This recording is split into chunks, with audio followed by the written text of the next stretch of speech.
guys, ganito guys ang train station dito sa amin. Yung regional lang sasakyan ko kasi Rex, yung mabilis yan. Tapos, doon lang kasi ako sa maliit na baryo dadaan, kaya hindi ako pwede sumakay dyan. Ito naman, yung isa na ito, Railjet to. Papuntang Vienna yan. Mabilis din yan, kasi dalawang nagbabiyahe. Mayroon yung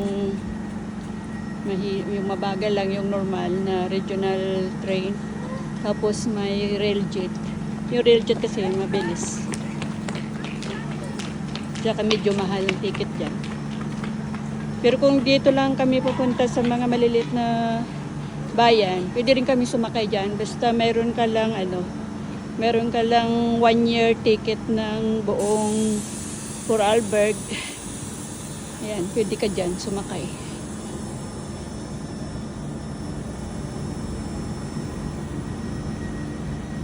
Ayun o, kasi papunta siya na Lindau Insel, sa Germany yan.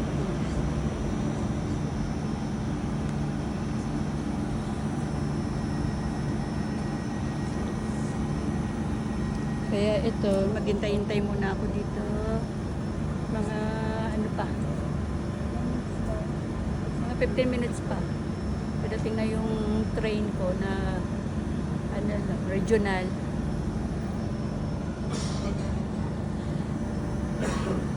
Dito nga pala guys sa train station, meron ditong night-in hotel. Ayan o.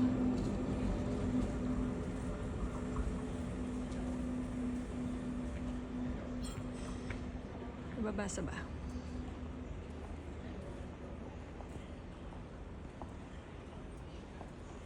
Ayan, night-in hotel. Diyan mga nagche-check-in yung mga pupunta dito sa Vorarlberg. Kasi walking distance lang, nandiyan ka na sa center. Siguro from here mga 5 minutes lang. Nandiyan ka na sa center ng Feldkirch diyan. Marami din diyan mga magagandang tourist spot. Like yung Schattenberg, yun ang mga dinadalo. Yun yung mga pinupuntahan ng mga turista dito. Kadalasan mga Chinese, marami pupunta dito. Alam mo naman yan sila, mahilig yan sila magtutour. Mga Pilipino din, dami din. Ito. Yan, mag-waiting. Wala pang masyadong naghihintay ngayon ng mga passenger kasi matagal pa. Doon pa yan sila sa loob muna naghihintay doon kasi may hintayan doon, may aircon. Tapos dito yan, after mga 5 minutes pa, ayan, pupunta na yan sila dito kasi mamaya pang 9:30. Ayan o.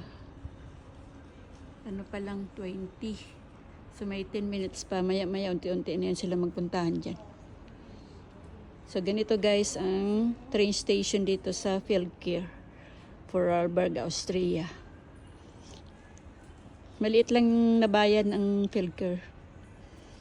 Tapos ang Austria guys, maliit lang din siya. Ano lang siya? 9 million population. Sobrang liit lang ng Austria.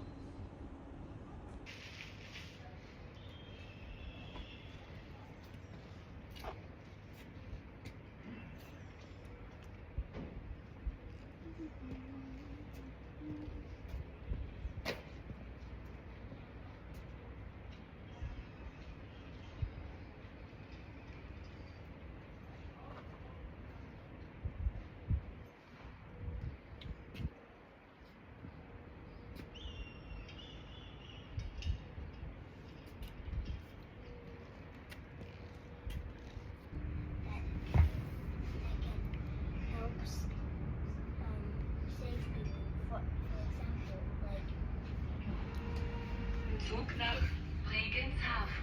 Nächster Halt, Next Stop, Feldkirch-Amberg. Ja, aber Yung mga bahay dito guys, mostly sa bundok. Urlaub. Ganyan. Ja, Kasi nein, ich bin, yung kapatagan, ginagawa nilang farm yan, tinataniman nila or ja, para sa mga im grass, Farm, para ja, yan sa mga ja. cow. Kaya hindi sila dyan naglalagay ng mga Ja, ja, mga okay, ja, okay. Tschüss. Mga bahay. Yan, doon sa bundok nila nilalagay yung mga bahay. Nächster Halt, next stop. Kasi rules yan ng government. Guys, kadalasan yung mga trabahador dito guys, sumasakay sila ng train tapos iniiwan nila yung kanilang mga bisikleta dito sa train station. Kasi pag uuwi sila sa mga bahay nila, malayo pa kasi dito yan sa train station. Kaya yan, nagbe-bike sila. Diyan nga pala guys, yun yung bundok na yun. Ito nga palang mga building na ito dito, ito ay government building. Mura lang yan dyan, kaya lang, ang makakaabil lang dyan na tumira ay yung mga minimum wage lang. Yan, kasi pilahan din yan dyan. Mahirap din kaya. 5 years ka rin maghintay bago ka makakuha ng ano dyan, pwesto. Yan o, kasi yan. Malaking building yan, marami. Ganda no, ilang buildings yan. Tapos dyan naman sa kabila ganun dito guys, marami dito government buildings para sa mga mamamayan. Sobra kasing mahal guys pagka umupa ka dito ng apartment na private. Grabe, sobrang mahal. Kung maliit lang ang sweldo mo ay doon lang mapupunta yun. Yan dyan.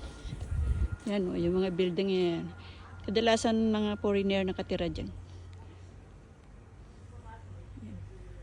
Yung mga lokal naman, ayaw din nila tumira dyan kasi ayaw din naman nilang mapulaan sila na pobre sila. Pero mayroon din naman yung mga ibang mga medyo tamad-tamad. Yan. Kasi guys, pag sa government apartment, malaki ang difference kasi example, pagka ang apartment na upahan mo na private ay 2 bedroom, magbabayad ka niya ng mga 1,000 euro. Tapos kung sa government apartment, mga ano lang, mga 500, ganyan, 500. Mga kalahati talagang matitipid mo. Pag sa public apartment ka.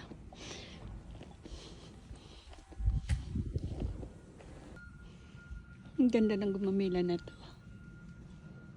White.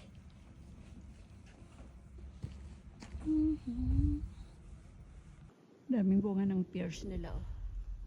Mabait yung may-ari nito guys. Palagi kaming binibigyan ng bunga ng mansanas. Ngayon hitik na naman sa bunga. Dami. Yan, pinamimigay lang yan ng matanda. Si siya lang naman dyan nakatira.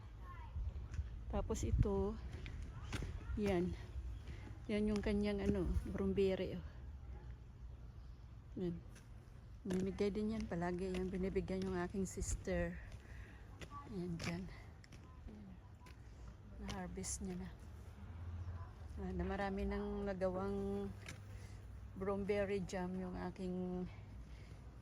asawa ng kapatid ko.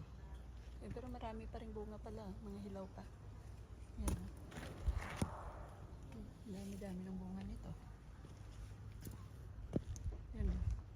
Pero marami na rin silang na-harvest nito. Yung nagawa niyang bakod dito. Kasi matinik kasi yan.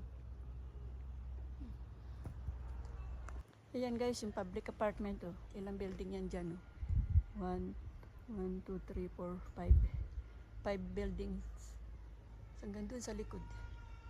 Dito yan yung harapan ganun siya kalaki.